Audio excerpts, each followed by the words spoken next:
Good morning, everyone. It is Monday. Probably one of the most days that a lot of people don't look forward to, but we got a long week ahead. In this video, let's do a quick recap, but let me stop myself and say, please like, share, subscribe. It's helping the channel grow tremendously. New subscribers, thank you. Welcome aboard. Old subscribers, glad you're still here and continue to watch.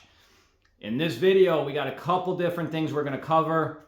Now, I had an idea of how I was going to lay things out, but I think overall for the video and the channel's growth, things are going to be a little bit different of how I plan to lay it out. So I will add, in one video, I'm trying to see if you guys can catch something. Watch the next couple clips and then go back. See if you're paying attention and you're learning, then you'll catch exactly what I'm saying. So I wanted to throw that in there, so if it doesn't make sense why one video is kind of out of order. But we're going to dive right into it. We're going to diagnose a TSX that's throwing a code P0341, which is camshaft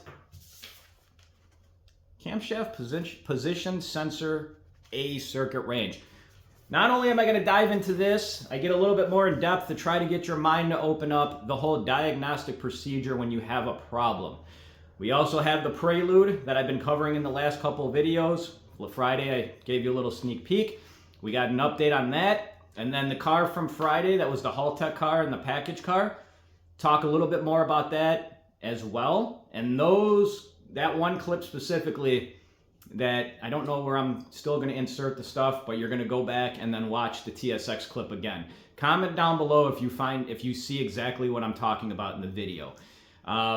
It has been a long couple of weeks. I mentioned in one of my videos, and I guess I jinxed it, where we're finally getting cold weather.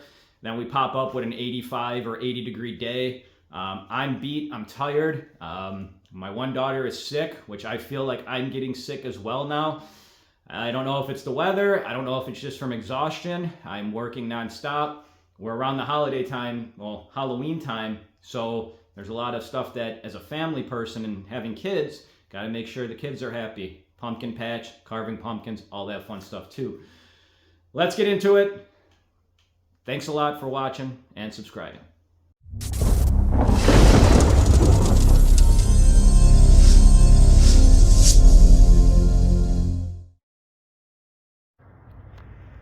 Okay, so let's jump right into this one. This one was originally scheduled for a dyno tune. Customer paid, did all that stuff. We had a scheduled date. And a couple days before, I don't recall, I think I reached out to him just checking on, everything good and whatnot. And he mentioned at that time the car had 2 check engine lights on. And he was more so, I believe, under the assumption that we could just disable them inside the tune and we'd be good. Well, unfortunately, that was not the case. The one code is a P0341, which is a camshaft range performance error. I'm going to get into that a little bit. I'm going to go sit down and show you some things that I actually printed out and whatnot. Now, I will add, I have a couple clips that will be inserted in between here because I was not able to capture everything. And, well, not only are all my techs trained that when we find something, to capture it and video it, well, it's also nice because I can have it for my YouTube channel. So I don't know if the videos were recorded in the correct, I don't want to say format, but I don't know if the camera was turned the correct way. So if those clips are a little bit not as quality or they're turned differently, so they're in, I think it's portrait mode it's called, well, that's why. So I want to get into this though a little bit more because I do see this from every now and then where guys think that things can be disabled in the tune, but they can't be. And I also want to dive in a little bit more on the steps to diagnose this car. So basically, when a car comes in here, we first document what check engine lights it has on. We do a scan of the vehicle. And then you can delete the code, start up the vehicle, and see if the code comes right back on. That will give you a little bit of an idea if you're dealing with something that might be intermittent, or if the code comes back on instantly, well, then you know that it's not just an intermittent issue. Something is really going on, needs to be investigated more. You know, when you start a car up, the ECU, the computer, is going back and forth with the sensors to make sure that the readings they're supposed to be sending out to the computer are in fact correct. And if you delete a check engine light and it comes back on instantly, well, that gives you an idea that it's, well, number one, it's happening. And then number two, you know, let's say a sensor was failing or it's on its way out. You might not always have that check engine light pop right back up. So as I do when I'm building my engines too, and we tear apart old engines, from the get-go, you almost want to play like CSI. You want to be an investigator. You want to get all your info. You want to gather it up. You just don't want to simply delete stuff. You don't want to take another shop's word that, you know, we get it every now and then. Well, you know, is that somewhere else and this is the codes it has? We have times where the codes that supposedly it has, it doesn't have. So we know the code's on. We know it's coming back on. Now, the first rule of thumb with this, but let me go inside really quickly. Okay, now, as I was saying, and I have some paperwork that I'm going to go over here shortly, we're trying to gather all the info we can get in the diagnostic procedure. That also includes the front office getting as much valuable information that we can get also from the customer. In this case, the customer informed us that all the stuff on the timing chain side was new OEM stuff. And it was done, I want to say roughly 2 weeks ago or so. So with this code, as I'm going to show you guys here shortly, this code P0341, one of the things that could cause this code to pop up is the timing being off. So now you gotta, didn't mean to kick the tripod, I'm sorry about that. What you gotta think in your head is, okay, well, the customer did this, ran for 2 weeks, then it threw the check engine light. With any code, one of the things you have to ask yourself is, if I keep continuing and start this car up, could damage occur? Well, if the timing, the camshaft timing is off, and depending on how far off it is, you could do some damage, but more so what I'm trying to get at is, if the timing is off and everything was just done 2 weeks ago, why did it now become off? And what I mean by that is something maybe loosening up? Did one of the bolts that somebody torqued down, didn't torque it down properly? So before we keep going on, keeping in mind, we want to make sure that we're not going to do any more damage to the engine. We call up the customer and explain to them, hey, well, it could be this, this, and that. But being one of the things that it could be is the timing off, we want to ensure that we don't do any damage to this engine. We want to pop the valve cover off and proceed with that. Now, I'm going to show you the findings, and ultimately at this very end, there is a result to this. Let me show you some of this stuff here too, though. Okay, so I'm working through my camera here. I'm going to try my best to keep everything focused. What you see here is a simple printout. You go to Google, you type in the code you have, you're going to get a bunch of information. We like to not only do this to have for our records, because I'm going to say this too, just because I'm a business owner and been doing this for so long, if you think that I'd have codes memorized off the top of my head, well, my memory is not that great.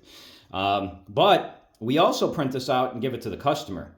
So let's say during the whole process, we call them up and said, hey, our next step is to remove the valve cover. And he says, no, I don't want to do that. Well, he would pay for the diagnostic time. We'd print this out. He could take it home. He could do what he wants and go from there. But this is any code. You can get this information. And there's millions of websites.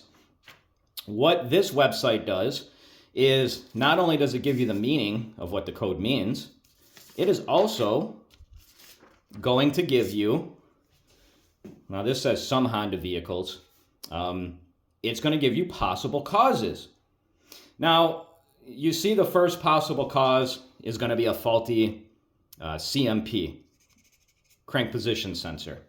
But you also see it could be a circuit problem, damaged wire, loose connections. Now, keeping in mind what I said in the previous video about how we delete the code, check it, see if it comes back on.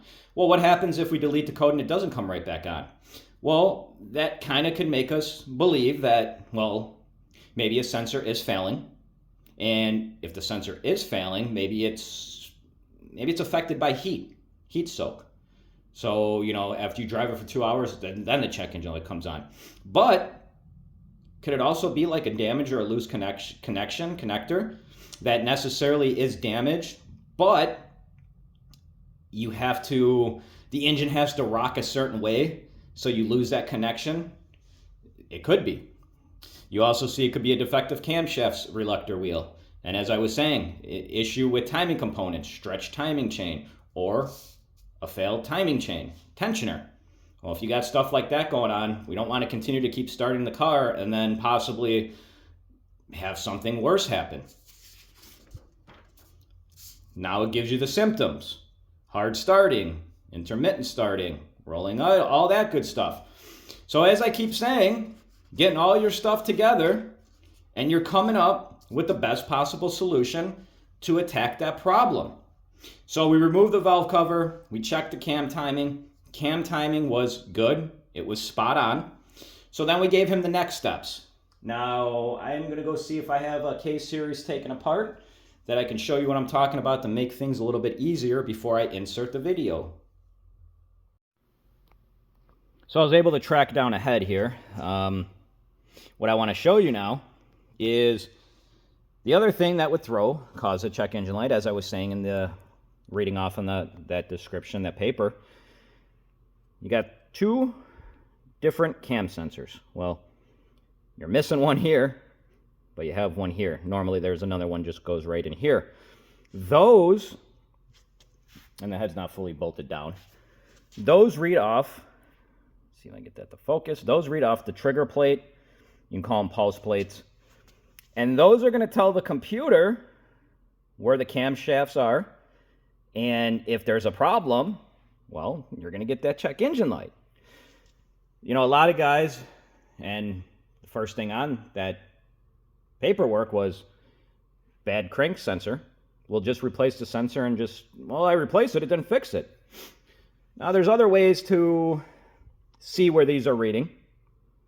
But ultimately, I kind of had an idea, or I thought I had an idea what was going on.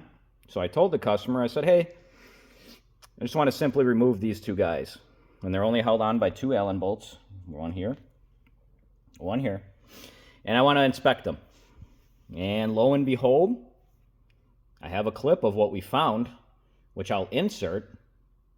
And I'm going to go try to actually find the actual plates themselves. Okay, so I was actually able to find the trigger plate. Nobody is here because it is a Sunday when I'm taping this little segment. So I won't have to insert the other clip because I'm going to show you the other clip, I should say, that my tech took. I'm going to show you exactly the bad plate. So normally that keyway is a lot more raised. This one clearly is damaged.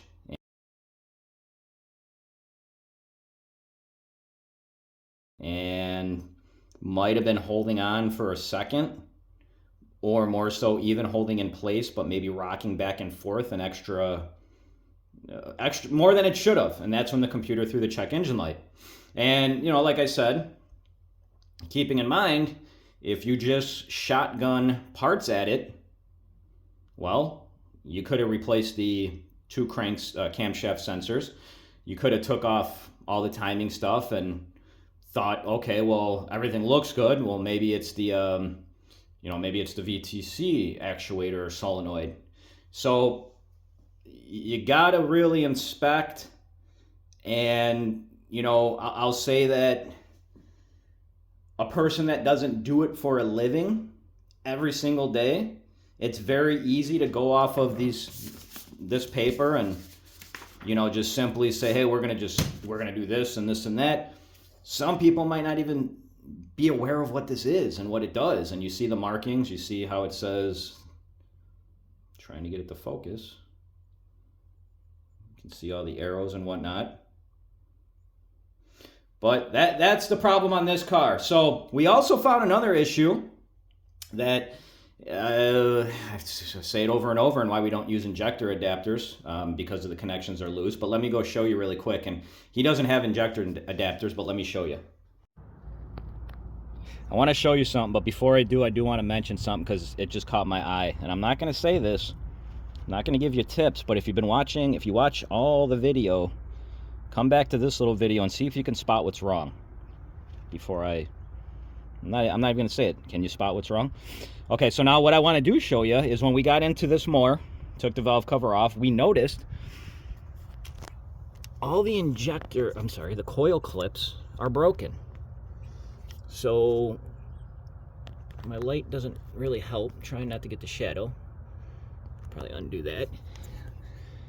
They're broken to a point where they don't clip anymore.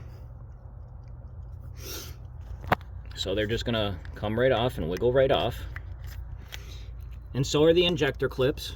The injector clips they're broken as well, so they'll just wiggle off. And so are the sensor clips on the two camshaft sensors. I informed the customer that even if the car's not misfiring, and even if you can't feel it, we've seen it before that during a wide open throttle pull, if one of these were to wiggle,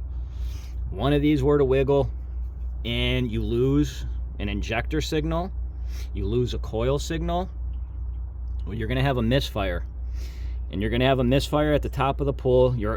Things always happen at the worst times. You're going to have a misfire when you're doing a pull, the very top end. You're not going to feel it. And it can happen instantly where that engine's going to want to let go. And since this one will be going on the dyno, and possibly in Friday's video, you might see this one on the dyno, this stuff has to be taken care of before the dyno.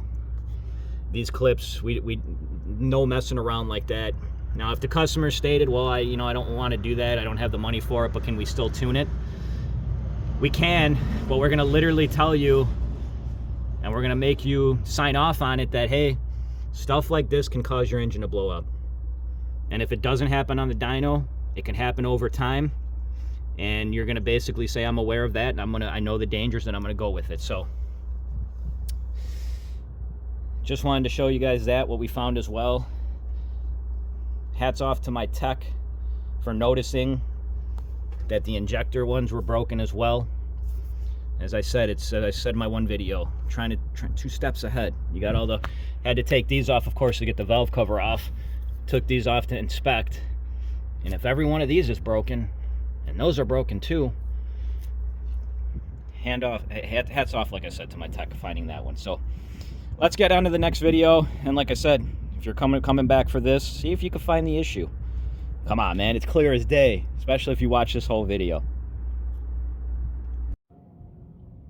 So a little update on the Prelude project. If you've been following our videos, then you know about this project. If not, you can go back a couple videos. I'll try to remember to link down below too. Intercooler piping is pretty much done. What you see right now is the car's in a mock-up state. So there's stuff that's coming on and off, hence the intercooler piping. And the one video we had it on, of course you can see the clutch line. It's not going to be ran like that, but we needed it on for the downpipe. What you didn't see in our last videos is the downpipe is done. Well, let me rephrase that. It's done up to the point of the exhaust back by the firewall. He doesn't have an exhaust. He wants us to make him an exhaust, so we just have it stopped right by the firewall, and we can connect it when we do the exhaust. But a couple things to note here.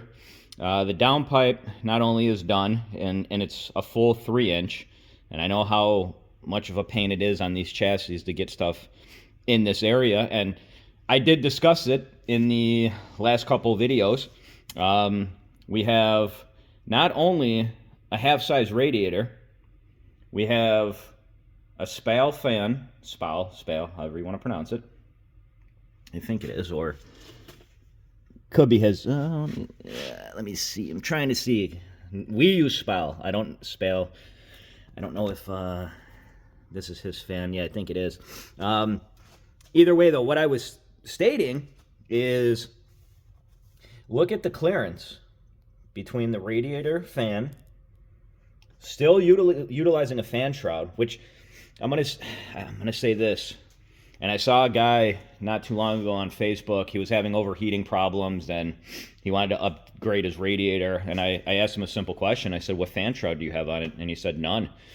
The fan shroud plays a big part. It's a huge part in the efficiency of that fan.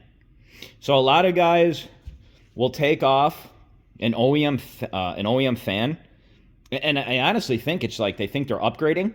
They'll take off the OEM fan, they'll get any type of slim fan, zip tie it directly to the radiator.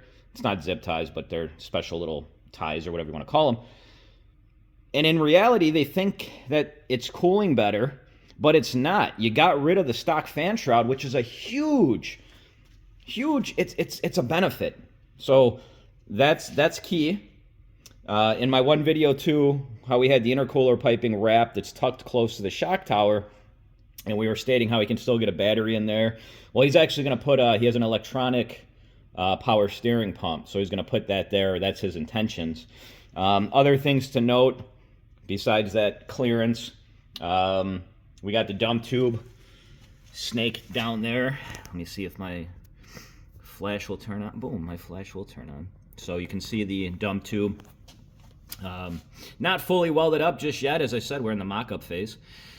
And we have the return line, which I also said was going to be a huge, not I want to say huge issue, but a big issue with how tight everything is. The other thing to note here too, I think I could turn off my flash, is when we do intercooler piping, and this is a good view here, we keep everything super tight to the chassis. So you can see that it's close, it's not going to hit, can still get a finger in there. And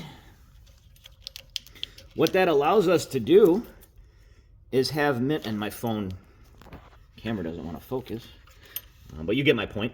What that allows us to do is cut less on the bumper. So all that is taken in consideration when we're doing intercooler piping. And that's one of the reasons too why we really are not looking to mass produce intercooler piping, because it's so hard to fit on the chassis perfectly. And I'm very picky with how things fit. I have OCD, so I want it perfect. You know, I'll go back if it's even just a smidge off, and it's like, no, I want it perfect.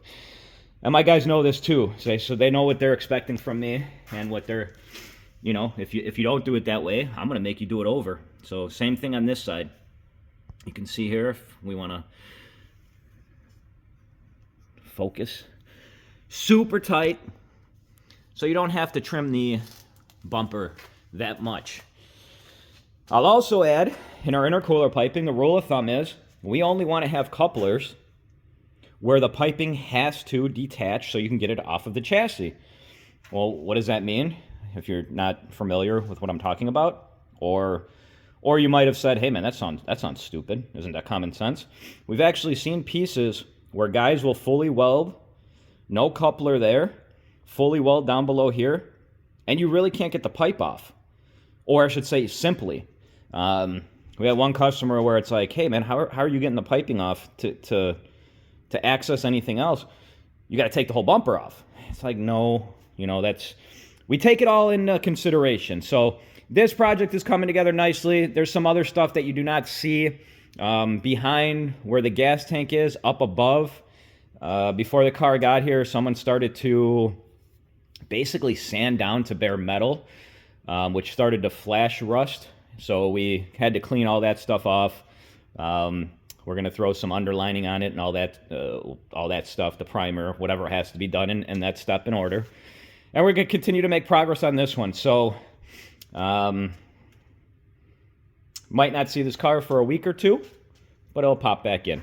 So hopefully you guys are liking this. Hopefully you like the update. And as I said, it's still in the mock-up phases. So before somebody says, why isn't there hose clamps on the radiator hose? Just mock-up. So if you watch Friday's video, then this is the car that I was sitting in that had our Haltech package and getting it started and set up. Now we did get to go ahead to fix some stuff And I wanted to make mention here, and this is solely based off of me trying to educate you guys and also just keep pushing that knowledge.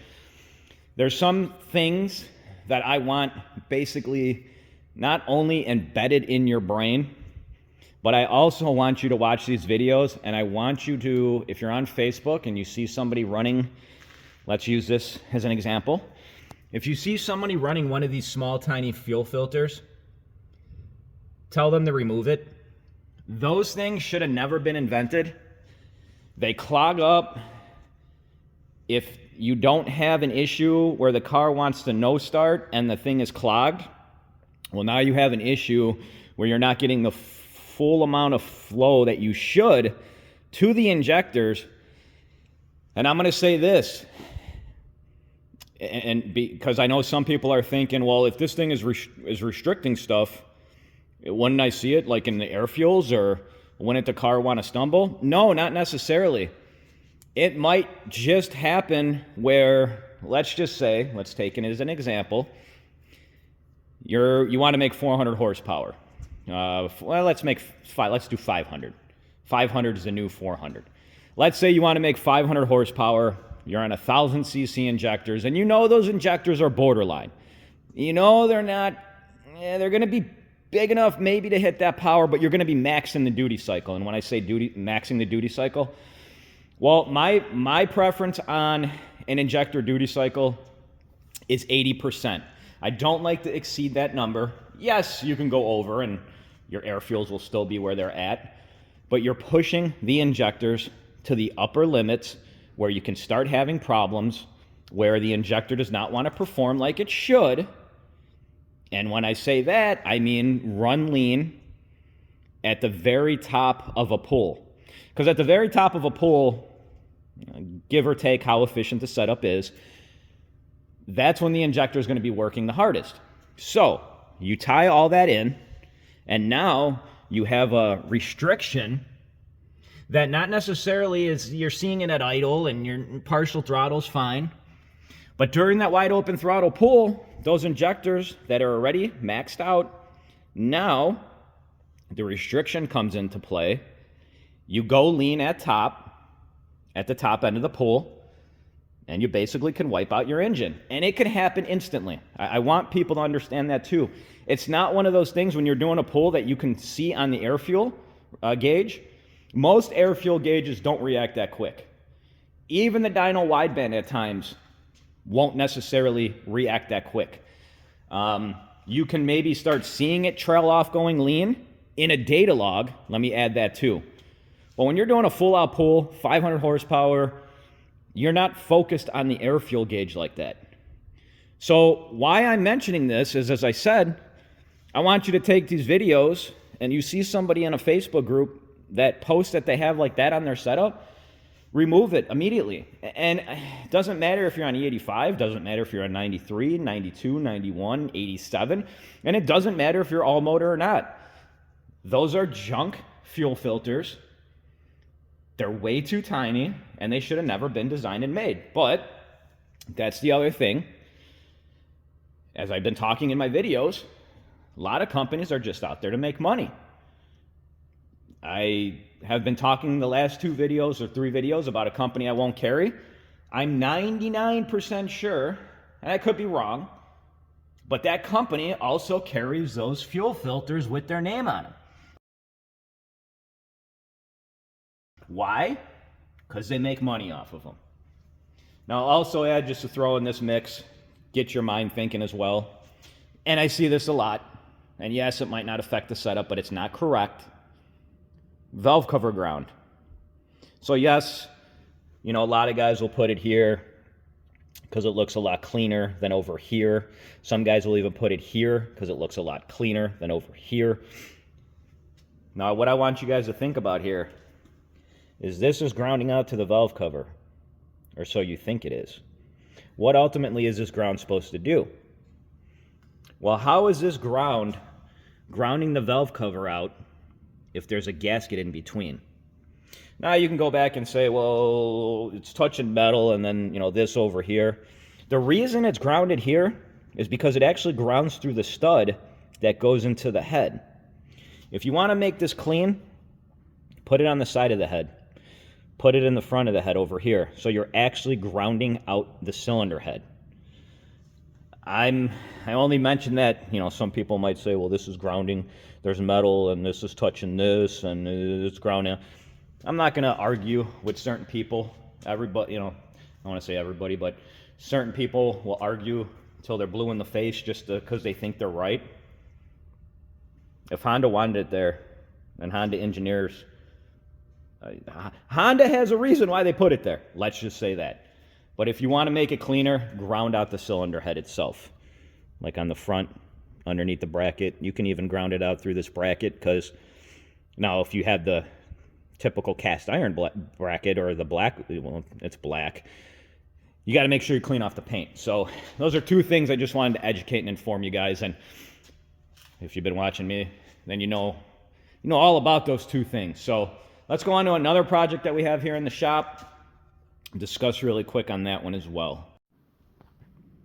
Here's an 8th gen Civic Si that is turboed. Now we're doing a lot of cleanup on this thing. A lot of things that should have been done differently prior. There were things that were just zip tied. There were things that were leaking. So we didn't do the install of the turbo kit. We didn't do anything. This was the first time this car's coming here. And now we're going over the whole car. We're making a list. We're checking it twice. I'm just kidding. We're making a list. We're telling the customer what needs to be done. And ultimately, this one, it's a sad situation.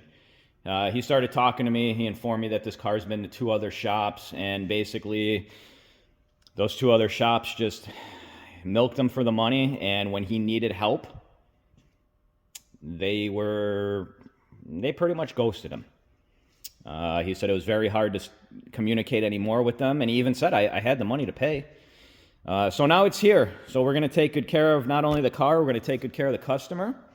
There are some things too that he may not want to get done right now, but at least it's documented and we know, and then he knows. And you'll also see valve cover ground, as we were just talking about that. Now, normally it's over here, but I will say this is a good ground nonetheless. A lot of guys will ground stuff out here. A lot of guys will maybe ground it out on the fuel rail bolt. But what happens with the intake manifold and the paper gasket that goes in between the cylinder head? Sometimes it's one of those plastic gaskets. So what I want you, like I said, is in the other segment, start thinking about stuff overall. You know, you saw that ground in the other segment. When I'm taping some other videos, look for the ground. You can check, okay, he's got a good ground. If it's not a good ground, if you see a video, comment down below if you're continuing to watch my video. So this one, see if I can cover some more of it. There's a lot of, you know, these are the cars, you know, routine, I don't want to call it routine maintenance, but routine maintenance stuff is no fun.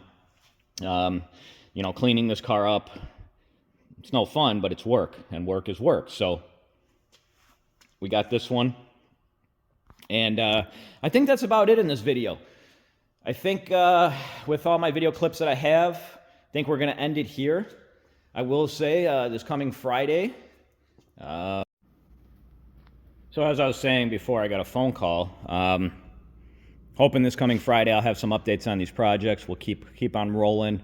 You'll see some older project updates. Del Sol, we should be getting the head back soon on that project as well, the white Del Sol. So I will add that thanks everybody for subscribing and watching if you got to this point. Really, really do appreciate everybody, and I appreciate everybody sticking to the end and watching everything. Enjoy the rest of your day.